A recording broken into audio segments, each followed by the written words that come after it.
Problem से solution तक, astro तक, नो योर फेट।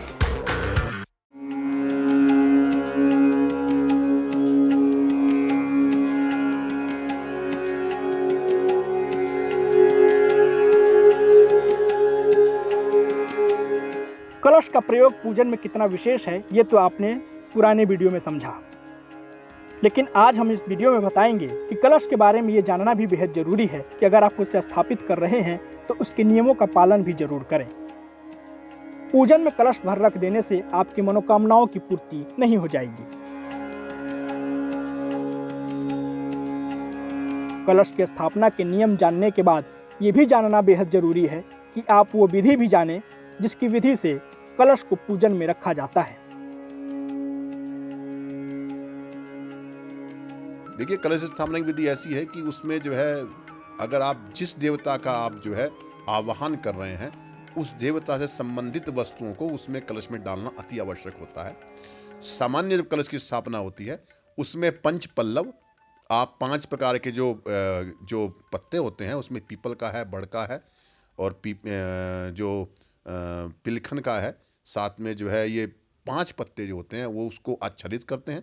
उसमें जो है गंगा जल और सप्त नदी का जल भी डाला जाता है, साथ में पंच रत्न डाले जाते हैं, उसके अंदर सुपारी हुई, साथ में उसके सर्व औषधि हुई, उसके साथ में जो है दक्षिणा के अंदर आप स्वर्ण का या रजत का उसमें अंदर सिक्का हुआ उसको डालते हैं और उस कलश के ऊपर ओमकार की स्थापना करके ओम बनाकर उसके ऊपर जो है उस कलश की स्थापना की जाती है। जी, जिस देवी देवता के परिपेक्ष जो है आप कलश की स्थापना कर रहे हैं, जैसे यदि माता की उपासना के लिए कलश की स्थापना की जा रही है तो माता के बीज मंत्र को ओम ऐं ह्रीं क्लीं चामुंडाय विच्चे का पाठ मन में निरंतर करते रहना चाहिए और उसमें प्रयुक्त होने वाले सभी सामान जो है वो शुद्ध होने चाहिए।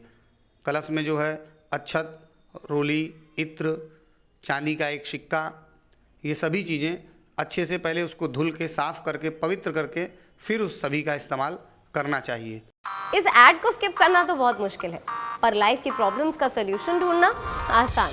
प्रॉब्लम से सोल्यूशन तक, एस्ट्रो तक, नो योर फेट।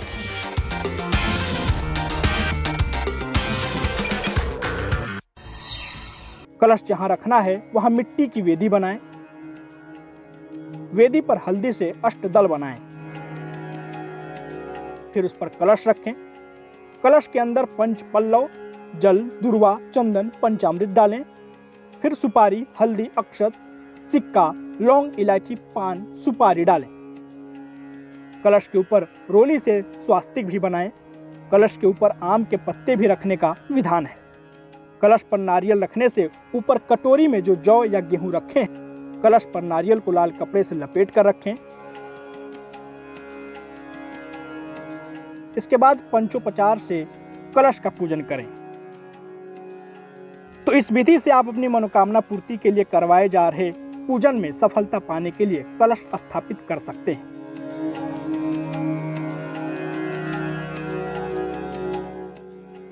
कलश का प्रयोग पूजन में कितना विशेष है ये तो आपने पुराने वीडियो में समझा, लेकिन आज हम इस वीडियो में बताएंगे कि कलश के बारे में ये जानना भी बेहद जरूरी है कि अगर आप उसे स्थापित कर रहे हैं तो उसके नियमों का पालन भी जरूर करें। कलश स्थापना के समय कुछ नियमों का ध्यान रखना भी बेहद जरूरी है। तो आइए जानते हैं वो कौन सी सावधानियां हैं।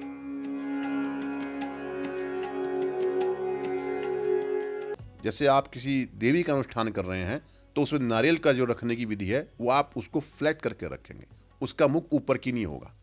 यदि आप जो है भगवान विष्णु का जो है स्थापना कर रहे हैं तो कलश के जो है ऊपर जो है जो नारियल रखा जाएगा उसके मुख ऊपर की ओर होगा। साथ में आप यदि रुद्र भगवान शंकर की कलश की स्थापना कर रहे हैं तो उसके अंदर जो है वो समानांतर जो है वो उसके ऊपर जो है नारियल को रखने की विधि बोली जाती है। साथ में जो उनके जैसे गणेश जी का आह्वान कर रहे हैं तो उसमें दूर्वाती आवश्यक है। भगवान विष्णु को जो है पीला पीत वस्त्र ज़्यादा पसंद है, उसमें रख सकते हैं आप जो है। भगवान शंकर को बिल्वपत्र पसंद है ज़्यादा, बिल्वपत्र रख सकते हैं। तो जिस देवी देवता को जो चीज़ पसंद है उसका आह्वान करके उस वस्तु को उसमें रखी जा सकती है। कलश की स्थापना वाले घर में स्वाभाविकता होनी चाहिए। इसके समक्ष बैठकर मंत्र जाप करना चाहिए। बिना अनुष्ठान की समाप्ति के कलश का मुख न खोलें। कलश कम से कम 1 दिन और ज़्यादा से ज़्यादा 10 दिन तक रखा जा सकता है। प्रयास करें कि मिट्टी का कलश ही स्थापित किया जाए। कलश स्थापना और उसके पूजन के बाद उसको यूं ही भूल जाना भी कलश स्थापना के नियमों का उल्लंघन होता है। यहाँ ये भी ध्यान देना जरूरी है कि अनुष्ठान के बाद स्थापित किए गए कलश को विसर्जन भी करना चाहिए।